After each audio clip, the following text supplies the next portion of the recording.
responsibilidad ng executive makialam kung ano po ang nagawa sa BICAM. Tayo po ang pagtutuunan lamang po talaga ng pansin ng executive ay ang enrolled bill.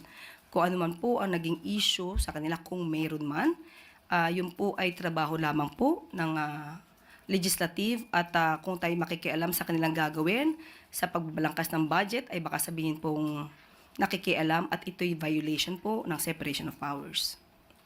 So ano po yung ginawa ng Malacanang very recently po na pagkatapos pong mapirmahan yung GAA, adjustments ng kung ilang millions from one department lilipat sa kabilang department, paano po yun? Nire-review lamang po iyon para po sa pag-spend po ng budget. O, tapos na po. Dahil may mga cut to. Araw-araw pa po para as of the moment, ang pagkakaalam ko po ay nagkaroon ng mga review. Tatanungin ko po kung natapos na po ang kanilang pagre-review. Hingi po kami update. Thank you. Opo, salamat po.